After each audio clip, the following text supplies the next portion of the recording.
강혜신의 오늘의 미국.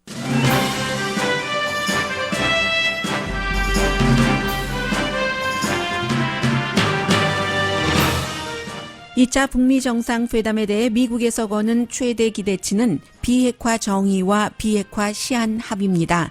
대통령과 국무장관은 어제도 북한에 대해 다른 발언을 했습니다. 대통령은 더 이상 북한이 위협이 아니라고 하는데 국무장관은 여전히 위협이라고 말합니다. 많은 전문가들은 이번 회담에서 이뤄질 것으로 예상되는 종전선언에 대한 해석도 다르게 합니다. 구속력이 없는 종전선언은 큰 의미가 없다는 주장에 대해서는 핵 가진 북한과 무슨 종전선언이냐는 반박도 강합니다. 공화당의 전직 정치인들과 전현직 국가안보 전문가들이 각각 멕시코 벽 쌓기 비용 문제 때문에 비상사태를 집행하는 데에 반대하는 공개 입장을 밝혔습니다. 올해 아카데미 시상식에서는 트럼프 대통령의 이름을 부르며 비난하는 장면은 없었지만 인종차별이나 멕시코 벽 쌓기에 대한 비난은 있었습니다. 스파이크 리 감독의 미움 대신 사랑을 선택하자는 말에 대해 트럼프 대통령은 자신에 대한 인종차별이라고 오늘 아침 비난했습니다. 영화 로마가 작품상을 그린북에 빼앗긴 이유는 로마를 넷플릭스가 제작했기 때문이라고 말하는 전문가가 많습니다. 트럼프 대통령의 전 캠페인 스텝이 대통령으로부터 원치 않는 키스를 당했다면서 고소했습니다. 백악관은 거짓이라고 반박합니다. 지난 주말 미국의 후원을 받으며 스스로 대통령이라고 선언한 과이도가 선거로 선출된 마두로의 힘을 뺄 기회를 잡지 못했습니다. 차베스 혁명이 완수돼야 한다면서 차베스 후계자인 마두로를 지지하는 국민들이 미국은 베네수엘라 정치에서 손을 떼라는 태도를 지키기 때문입니다.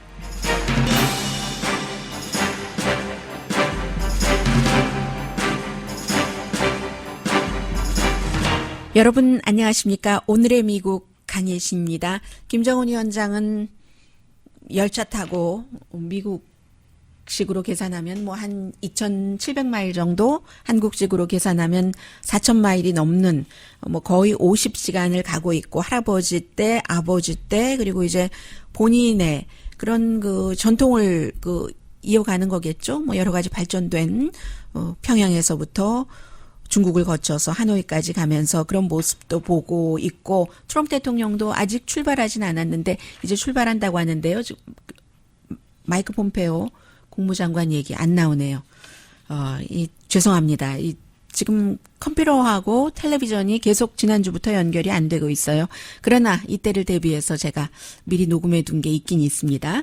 지금 미국에서는 트럼프 대통령이 어제도 이제 주지사들과의 미팅에서 정말 대단히 인트레스팅한 말을 내가 여러분들께 하겠다. 하나도 인트레스트하지 않습니다. 너무 많이 들었기 때문에 대단히 좋은 그런 김정은 위원장과 나와의 사이에서 관계를 지금 계속 개발을 해나가고 있는데, 그 관계가 디벨롭드 돼 왔는데 무슨 뜻인지는 이제 보면은 알 것이다. 바로 이제 하노이에서의 회담을 얘기를 하는 거겠죠. 이제까지 미국 대통령 아무도 김정은과 이 같은 관계를, 이처럼 좋은 관계를 가져본 사람이 없다. 이렇게 얘기하면서 이제 북한이 위협이 아니라는 거예요.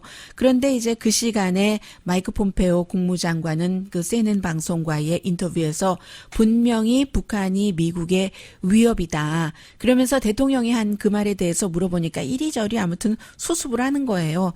결국은 미국의 목표는 북한으로부터 미국을 안전하게 지키는 것이다. 이렇게 이제 마무리를 했습니다.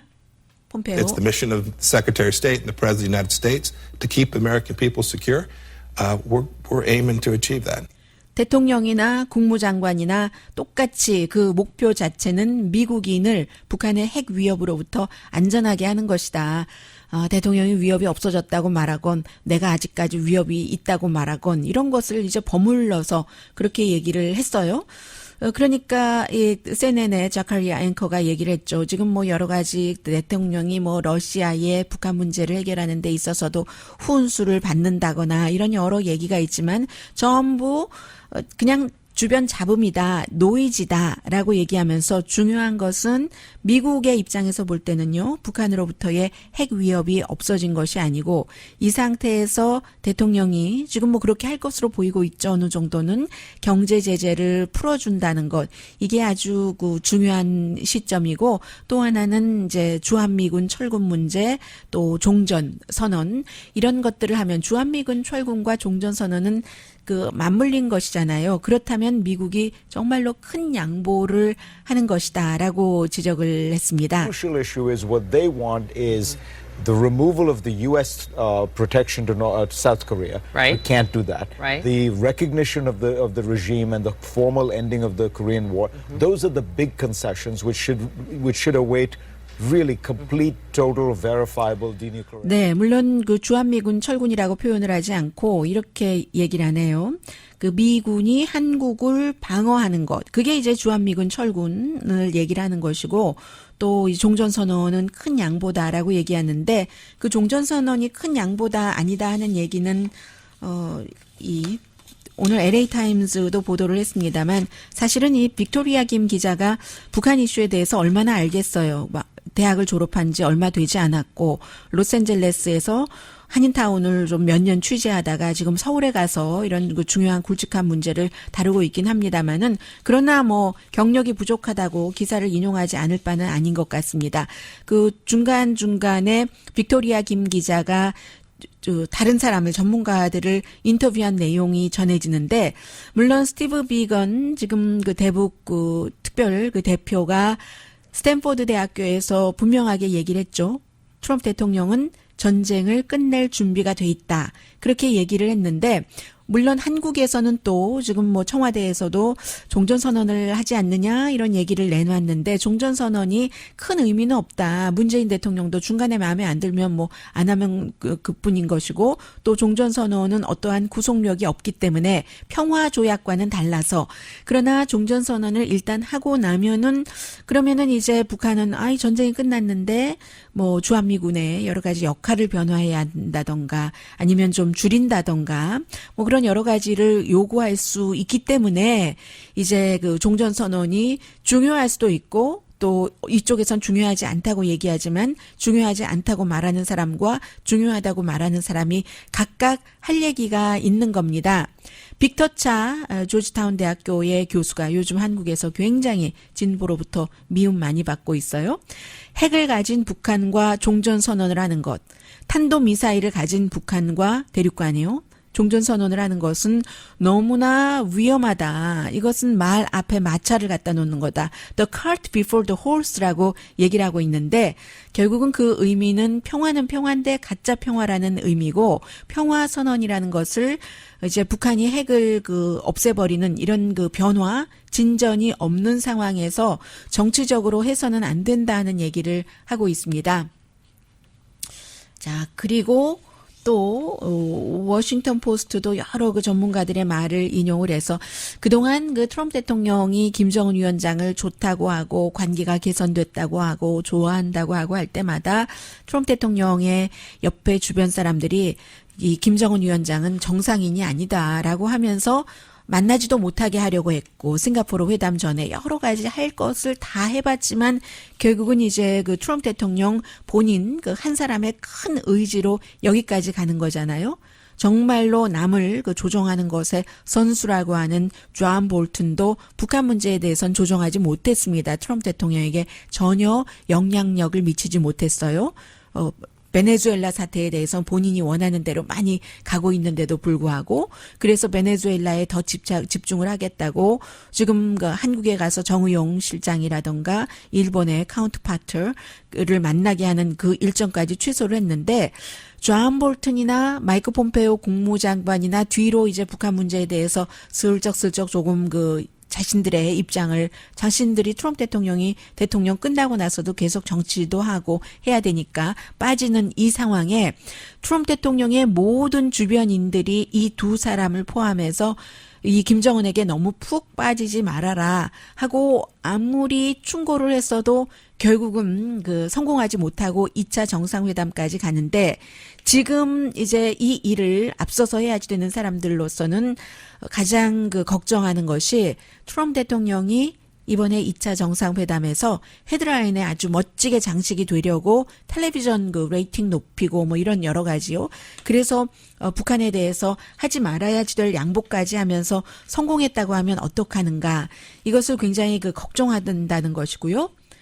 많이 다르잖아요, 두 사람이. 트럼프 대통령은 지금 70대에 돈 버는 것으로 결국은 그것 잘했으니까 나도 좀 돈 벌게 해줘 하는 형태로 트럼프 대통령을 지지한 사람들이 많고 그에 비해서 김정은은 30대 말 그대로 미국식 표현대로 하자면 밀레니얼 세대예요. 밀레니얼 세대의 스트롱맨, 밀레니얼 독재자인 겁니다. 그래서 이제 그 개인적인 케미스트리가 잘 맞는 것이 국제적인 문제를 푸는데 리더로서 아주 중요하죠. 분명하게 중요합니다. 그 점을 빅터 차 교수가 이 워싱턴 포스트와의 인터뷰에서도 얘기를 했어요. 그게 중요합니다.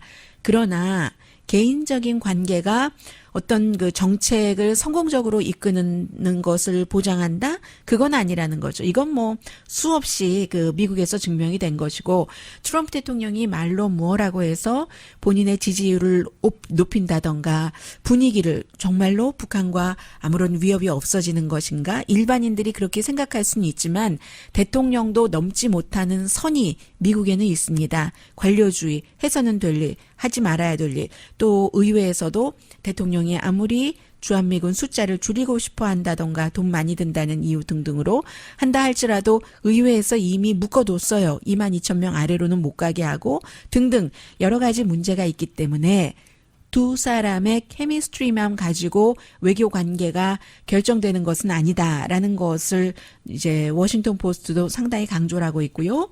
워싱턴 포스트와 인터뷰를 한 그 유라시아 그룹의 그 대표가 얘기하기를 지금 트럼프 대통령이 국내 이슈에 대해서는 별로 관심이 없다. 벽 쌓는 것 제외하고는요. 본인의 이슈로 딱 그 차고 나갔을 때 인기를 높일 수 있는 게 별로 없는 거예요. 그래서 이제 다른 나라의 뭐 인권 문제라든가 이런 것을 얘기를 하지 않으면서 북한 문제를 그 인기적인 그런 것으로 쓰려고 활용을 하려고 지금 하는 것이다 하면서 지난번에도 이렇게 준비 없이 가서 싱가포르 회담에서 저도 조금 그 놀랐었던 것 가운데 하나가 뭐 의전이 중요할 수도 있고 중요하지 않을 수도 있어요. 북한 장군이 먼저 트럼프 대통령에게 거수경례를 붙이니까 트럼프 대통령도 딱 거수경례를 답례로 붙이잖아요. 그런 게 이제 미국식이나 뭐 세계의 의전에는 특히 맞지 않는데 더군다나 이제 북한이라는 국가의 그런 그 특수성, 세계가 북한을 바라보는 그런 것 때문에 그 당시에 그렇게 해서 지금까지도 북한 매체는 트럼프 대통령이 미국 장군에게 거수경례하는 그 장면을 지금 선전으로 활용을 하고 있거든요.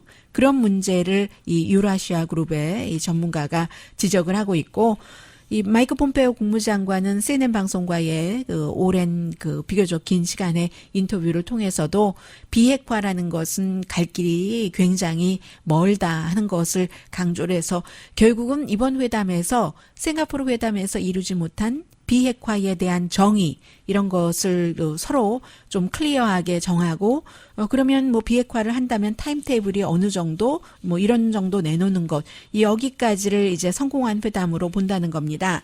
그런데요. 작은 문제인데 여기서 저는 하나가 읽혀지는데요.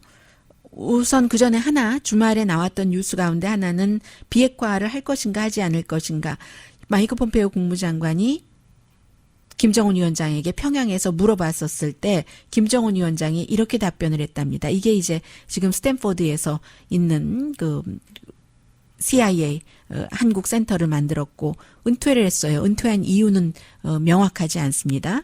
주변에서는 다시 곧 돌아갈 것이라고 하는데 아직 돌아가지 않고 있고요. 어쨌든 그 앤드류 김 전 그 센터장이 옆에서 들었더니 김정은 위원장이 이렇게 얘기하더라.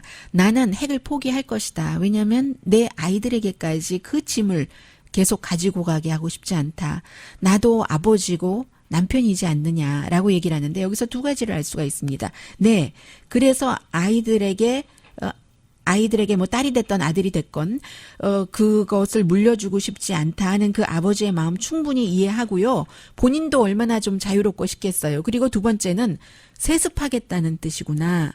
지금 이 북한 정권을 자신의 아이에게 김정은 위원장은 세습하겠다는 그 분명한 뜻이다 하는, 전 이 세습의 뜻을 아무도 지적하지 않던데 저는 그렇게 느꼈습니다. 김정은 위원장이 그런 말을 했고 그 말이 정확하게 이 앤드류 김에 의해서 전해진 것이라면, 앤드류 김이 뭐 그 사실이 아닌 말을 전하겠다고 보지는 않습니다. 사실이었다고 하면 뭐 그 포기 뜻에 대해서는 뭐 그렇게 정도로 보고, 세습하겠다 정권을, 이제 그런 것을 한국에서 북한과 여러 가지 거래를 하고 정치적인 협상을 할 때 염두에 두고 해야지 된다 하는 것을 느꼈고요. 또 하나는 작은 것인데 여기서 또 뭔가를 볼 수가 있습니다. 지금 동전을 만들었잖아요. 백악관에서 1000개 한정판을 만들어서 백악관을 방문하시는 분은 백악관 기프트숍에 가시면 있습니다. 이제 2차 정상회담을 하는 동전인데 앞면과 뒷면을 제가 보니까요.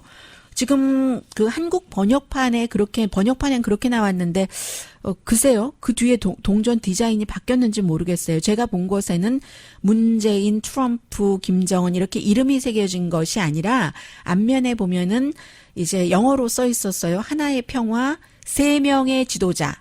그러니까 3명의 지도자 이렇게 써 있었거든요. 그런데 한국말 번역은 그 문재인 대통령의 이름까지 들어갔다 하는데 저는 보지 못했고요. 제가 본 동전이 다른 건지는 모르겠습니다. 그리고 거기에 영어로 평화로 가는 새로운 길, 뉴 패스인가 그랬어요.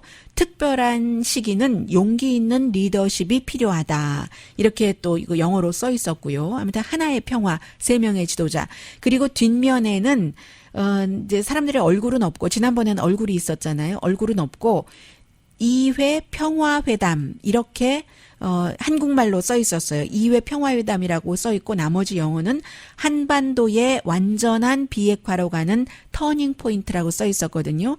여기도 한반도의 완전한 비핵화라고 써 있었습니다. 제가 그래서 이 부분을 보면서 비핵화에 대한 정의가 이 동전을 만들 때까지도 그 한반도의 비핵화라고 얘기를 하면은, 그러면 역시 그 미국의 여러 가지 문제, 미국의 군사력도 한반도에서 남한에서 다 철군하고 없애는 것 같지를 뜻하잖아요. 그래서 한반도의 완전한 비핵화라고 하는 터닝 포인트다. 여기서 비핵화가 한반도의 비핵화를 얘기를 하는 거구나. 동전이 만들어질 때까지는 그렇게 짐작을 했고요.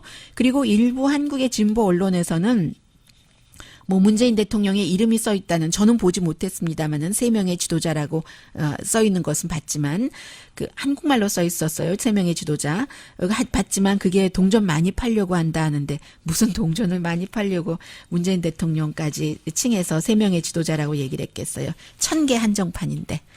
1000개 한정판을 못 팔아서 장사하려고 그렇게 했겠어요. 이 말씀을 드리는 이유는 그런 보도를 비난하려는 뜻이 아니라 그만큼 북한 이슈에 대해서는 서로 예민하게 보니까 또 바라보는 시각이 다르기 때문에 해석이 다를 수 있고, 많이 팔려고 그렇게 했다는 것은 좀 너무 그 사실과 다른 것 같아요. 1000개를 주조를 했는데 1000개를 못 판다고 그거 많이 팔려고 그렇게 해야 했겠어요.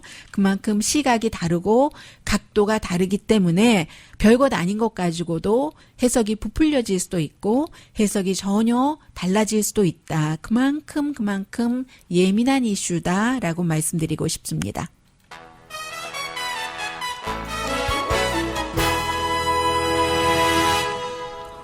네, 이제 슬슬 이런 것들을 보면은 트럼프 대통령 힘이 좀 빠진다는 것이 분명히 느껴지거든요. 그게 이제 어디까지냐, 이게 문제인데, 전직 정치인들은 정치인대로, 전직 국가안보 팀들은 국가안보 팀대로 트럼프 대통령에게 그렇게 해서는 안 된다. 그런데 이게 트럼프 대통령에게 하는 얘기가 아니라 오히려 그 공화당 정치인들에게 당신들 뭐하냐. 당신들 당이 제대로 되려면 공화당이 공화당에게 하는 얘기예요.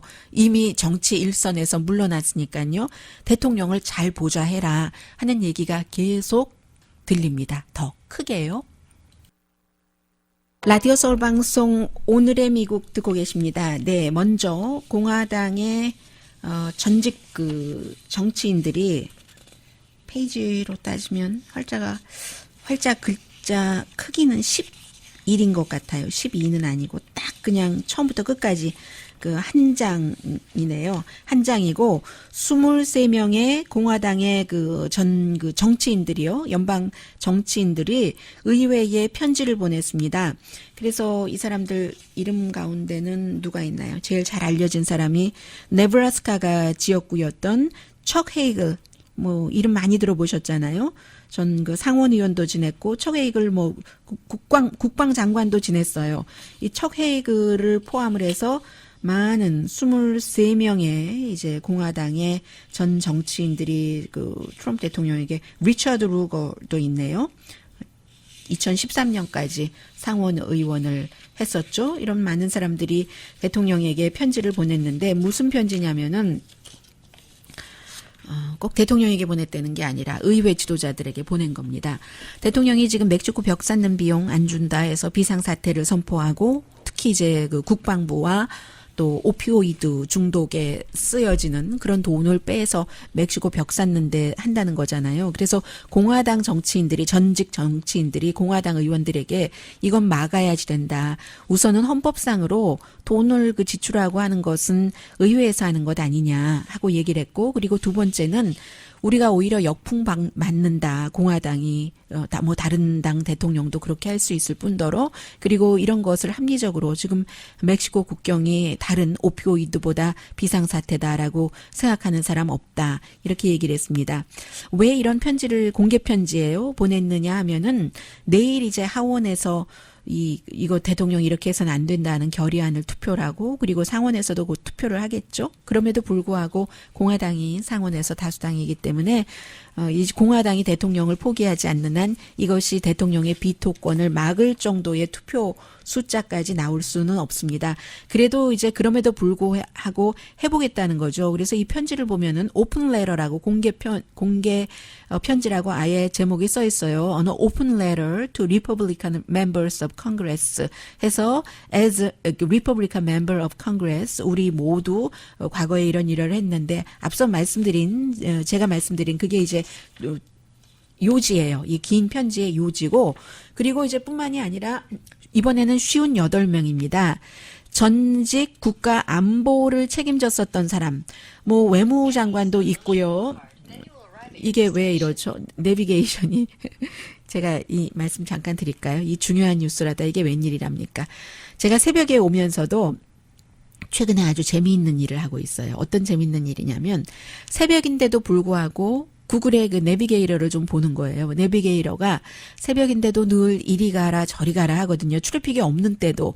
그래서 처음에는 무시하고 원래 다니던 길 어차피 트래픽이 없으니까 다니다가 어느 날 한번 해보니까 정말 신기하게 잘 맞는 거예요.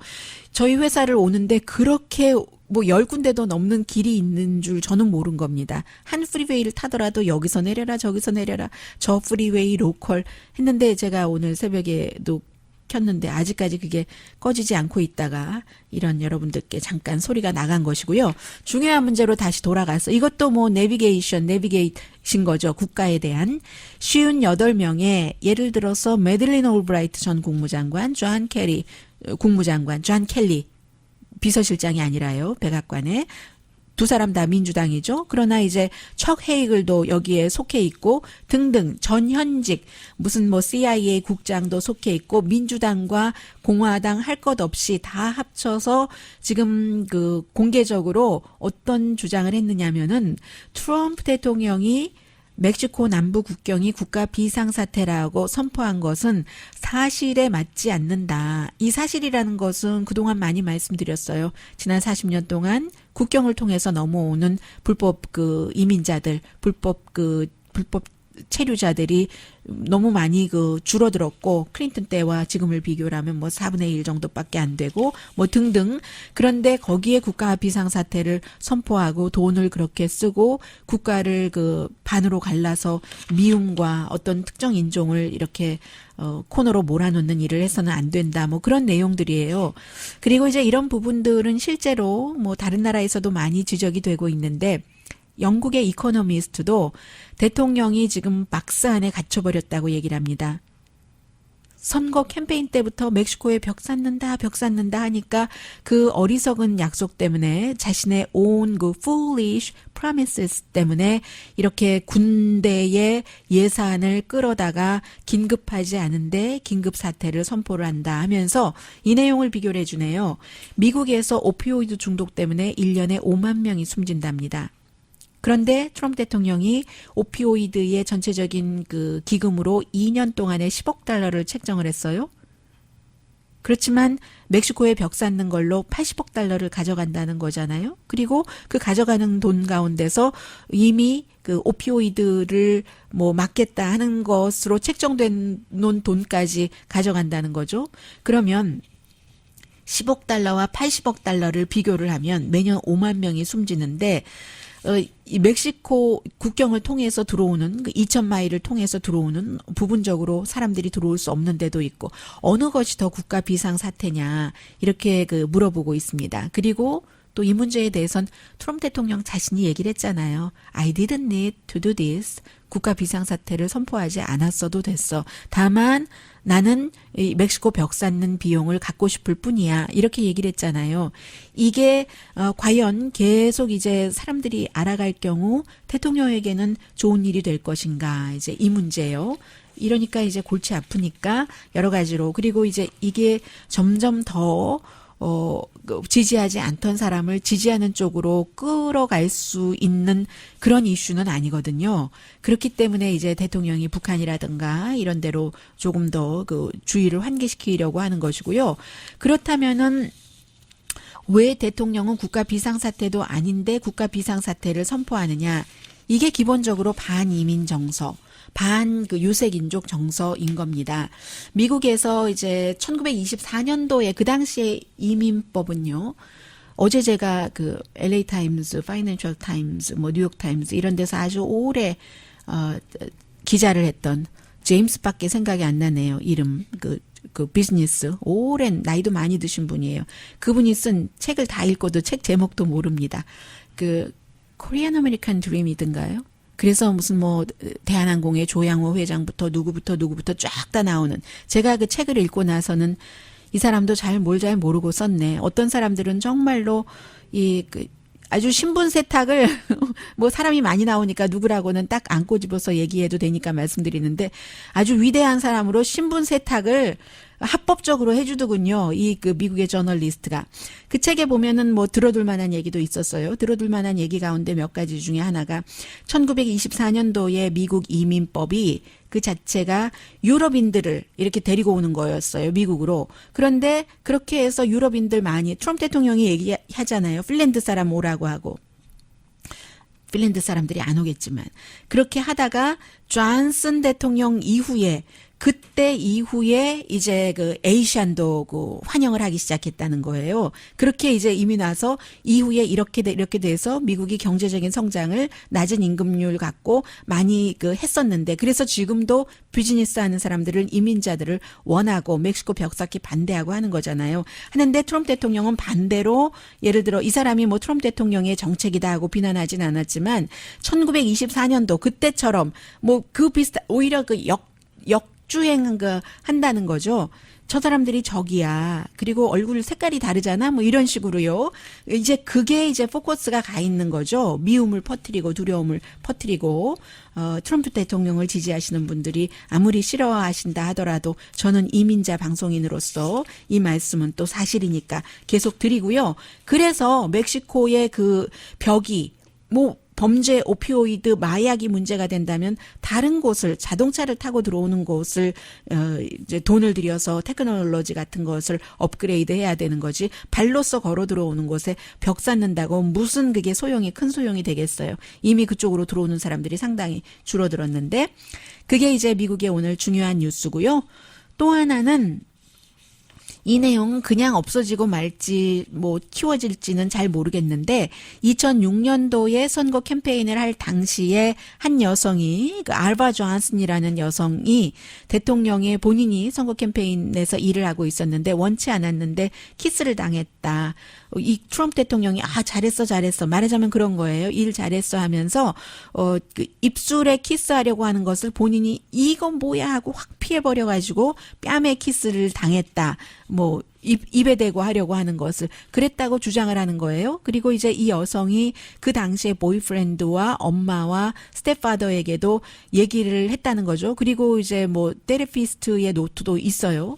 뭐 전문가의 노트도 있습니다. 그런데 이제 여기에 대해서 백악관은 완전히 그 부정을 하고 도대체 말도 되지 않는 것이다 하고 당시에 현장에 있었던 그 팜 본디라고 플로리다주의 검찰총장이에요. 플로리다의 검찰총장이 이 여성은 내가 당했다. 트럼프 대통령에게 한 여성은 그 검찰총장도 봤다. 보고 나서 눈 마주치고 나서 그냥 뭐 이런 식으로 자신에게 그냥 웃음을 보냈었다라고 얘기를 했는데 막상 그 플로리다주의 검찰총장 팜 본디는 그런 거 본 적 없다라고 얘기를 했거든요. 그리고 이 여성 알바 존슨은 트럼프 대통령 캠페인에서 일을 하다가 액세스 헐리우드 테이프 나오고 난 뒤에 남자는 돈만 있으면 어디든지 다 여자 주무를 수 있어 하고 트럼프 대통령 목소리로 얘기한 그 테이프요.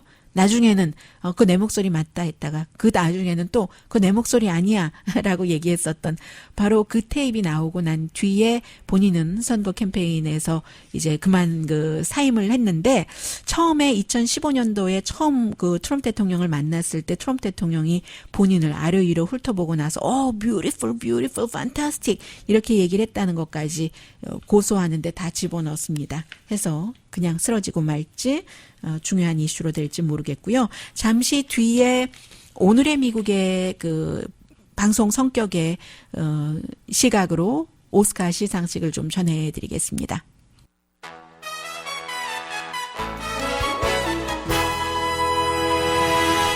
라디오 서울 방송 오늘의 미국 듣고 계십니다. 네,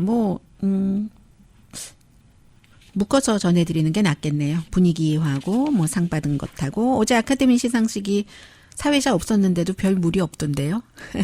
퀸의 음악 들으셨습니까? 음악 자체는 퀸보다는 어쩌면 미국 사람들에게는 레이디 가가가 이제 그 상 받으면서 상 받기 전에 이제 그 노래하는 그 장면이 더 사람들이 좋아했었던 것 같아요. 미국 사람들은요. 하비에르 바르뎀 전에 그 No Country for Old Men이라는 영화에서 아카데미 그 조연상을 받았는데 이 사람이 스페니쉬로 얘기를 했었던 것이 굉장히 이슈가 되고 있는데 영화에서 독창성과 어떤 그 재능을 막을 국경이나 벽은 없다. 상징한 거잖아요. No hay fronteras, no hay muros que frenen el ingenio y el talento. 달렌토 소리는 들리네요. 어느 나라 어느 대륙에도 언제나 우리의 마음을 움직이는 스토리가 있다. 이제 그 문화와 언어가 달라도 그 벽은 없다라고 얘기를 하는데 이게 이제 외국어 영화상 작품상 후보에도 올라갔던 로마가 상을 받을 때의 한 얘기입니다. 그래서 이제 로마가 상 받을 때 이 부분이네요. 상 받을 때 이 감독은 지난번에도 뭐 그래비티로도 받았고 이번에도 감독상은 받았어요. 작품상은 못 받았지만 정말로 그 감정을 서로 그 터치하는 뭔가가 있다라고 알폰소 그 쿠아론이 얘기를 했습니다. We are part of the same ocean. Part of same emotion이라고 얘기를 했고요. 그리고는 이제 아카데미 시상식 할 때마다 거의 이제 늘 나오는 얘기잖아요. 뭔가 인간 승리 같은 그린북이라는 영화에서 이제 그 조연상을 받은 마하살라 알리. 이 사람 그 몇 년 전에 지난해였던가요? 그 문라이트에서도 했었잖아요. 이 흑인 피아니스트로 나오는 할머니가 아마 키워준 것 같죠? 할머니가 얘기를 했다. 뭔가를 이루기 전까지 계속 노력하라고. To my grandmother, who has been in my ear my entire life. Telling me that if at first I don't succeed, try again. 처음에 성공하지 못해도 계속해라. 레이디 가가도 그 상 받으면서 그런 얘기를 했어요. 이건 이기는 것의 문제가 아니다. 포기하지 않는 것에 대한 문제다. It's not about winning, but what it's about is not giving up. If you have a dream, fight for it. 네, 그런 얘기를 했고, 그리고는 가장 한국 분들은 관심이 많으셨던 보헤미안 랩소디 주연상 받았잖아요. 남자 배우가. We made a film about a gay man, an immigrant who lived his life just unapologetically himself. 네, 프레디 머큐리가 이민자이기도 하지만 게이이기도 했었잖아요. 그런 인생을 자신이 믿는 바대로 살아간 그런 스토리다라고 얘기를 했고, 그리고는 이 그랜 크로스가 와이프에서 여우조연상 받지 않을까 많은 사람들이 생각을 하기도 했고, 뭐 저는 적절하다고 생각되는데요. 또 올리비아 콜맨이 또 페이보릿에서 원래 그 역할 자체가 그 여왕, 아주 독특한 여왕 자체가 상 받기 딱 좋은 캐릭터죠. 그런데 내가 그 그랜 크로스 선배를 얼마나 멘토로 생각했는데라고 얘기하더군요. To be in this category with these extraordinary women, and Glenn Close, you've been my idol for so long, and this is not how I wanted it to be, and I think you're amazing. I love you very much. 이때 이 그랜 크로스가 42파운드나 되는 옷을 입고 왔어요. 아주 멋진 드레스를 번쩍번쩍거리는 것을 입고 왔는데, 아무튼 막 박수를 서로 같이 쳤습니다. 보헤미안 랩소디에서 라미 메렉은 제가 이름을 말씀 안 드렸나요? 그리고 나서 이제 그린북인데, 그린북이 작품상을 받았어요. 이 작품이 백인 이탈리안과 그리고 흑인 피아니스트, 1962년도에 흑인 피아니스트가 어떤 대우였겠어요. 그런데 백인들도 굉장히 위선적이죠. 무대에서 자신들이 즐기고 뭔가 흑인 재능을 존중하는 것처럼 하면서 같은 테이블에서 밥 안 먹고 그 같은 장소에서 어디 드레싱 룸이라고 하는데 주면은 한 사람 서 있지도 못할 이런 곳이잖아요. 그린북이 작품상을 받을 때 이런 얘기를 하더군요. 러브에 관한 거다. And the Oscar goes to Green Book.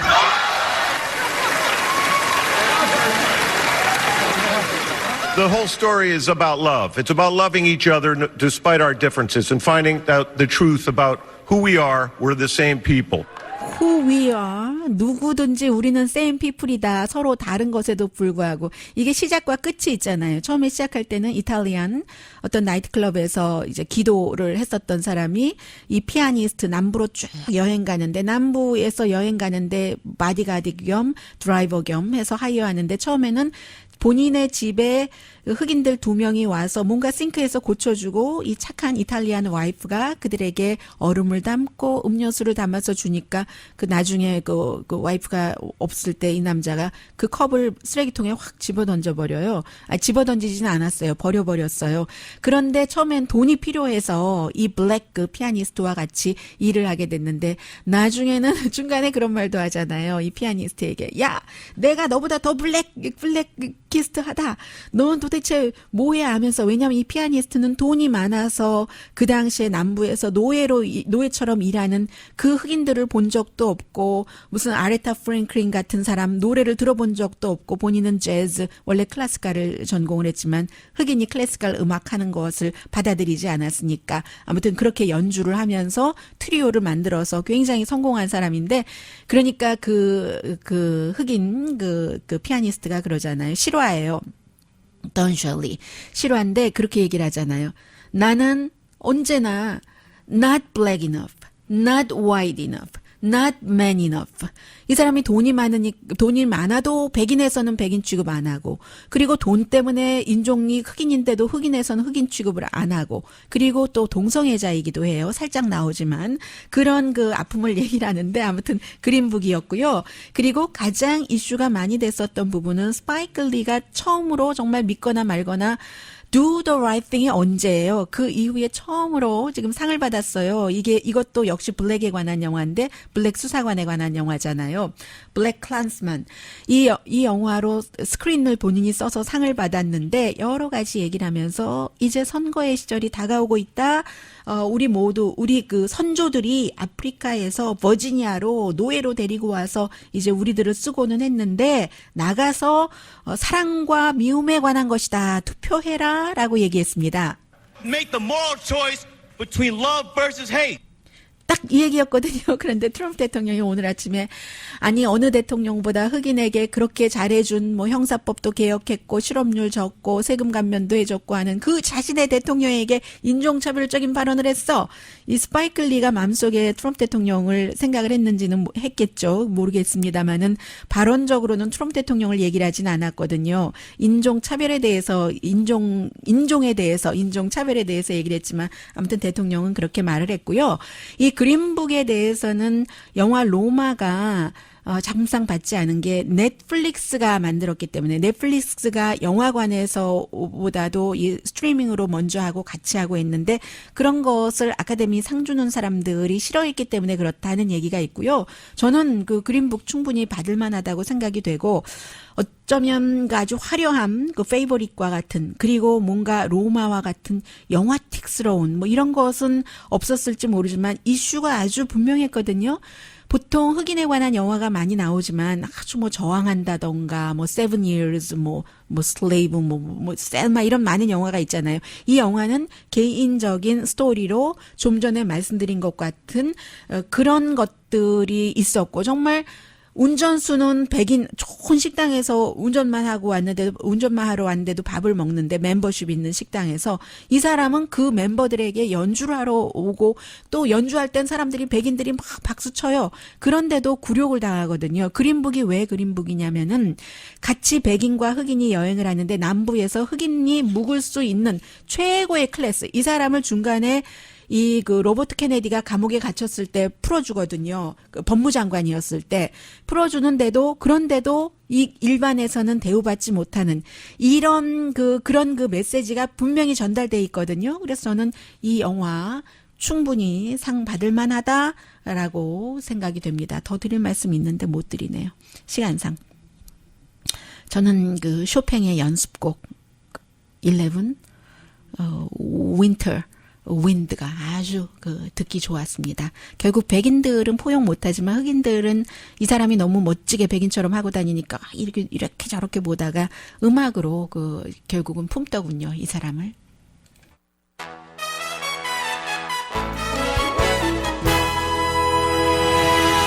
시간을 좀 잡아놨어야지 되는데 오늘 다 전해드리지 못하겠네요. 이 부분은 중요한 부분만 전하면 지금 마이크 펜스 부통령은 이제 그 베네수엘라 사태 때문에 콜롬비아에 가서 후안 과이도 그 본인이 지지를 한다고 전화를 해서 그 사람이 그 다음 날 내가 대통령이다 하고 선포했었던 이 그 두 번째 대통령을 만나고 있고 후안 과이도가 사실은 첫 번째는 목표가 여러 가지가 있다면 첫 번째는 성공을 했어요. 지금 마두로 정권이 지난해 선거에서 당선되기는 했지만 그러나 그것이 그 부정선거였다. 그리고 국가를 제대로 이렇게 해나갈 그럴 그 능력도 없다 하는 것은 성공을 했는데 두 번째 지난 주말에 뭐 여러 가지 충돌도 있고 했습니다만 미국에서 거의 이제 미국에서 보낸 거예요. 원조 그 물자를 뭐 음식이라든가 약품을 베네수엘라 안으로 가지고 들어가는 거에는 실패를 했고요. 그리고 또 그 군인들이 뭐 잘잘하게 몇 명씩은 그 이탈을 하기도 하고 했지만 아직까지도 마두로를 지지하고 있거든요. 이 두 가지를 성공하지 못한 겁니다. 그리고 콜롬비아 쪽에서 그 과이도도 참석을 하고 영국의 그 리차드 브랜슨이 아주 그 영국의 기업인이잖아요. 특별한 이 사람이 주도를 해서 어떤 그 콘서트 같은 것도 했는데 그 콘서트도 사실 콘서트 사람들 버스로 대동을 했고요. 콘서트에 가는 사람들 쌀 주고 뭐 약 주고 해서 데리고 간 거거든요. 그러니까 아주 뭐 성공적인 것이라고도 보기도 힘들고요. 그만큼 베네수엘라에서 아직까지 과이도가 아니라 그 마두로를 지지하고 있는 사람들은 차베스 당시에 성공하지는 못했지만 그래도 가난한 사람들을 도와주려고 했다는 그 혁명의 완수를 기다리면서 미국 나가라고 하는 사람들이 많은 겁니다. 강희신이었습니다.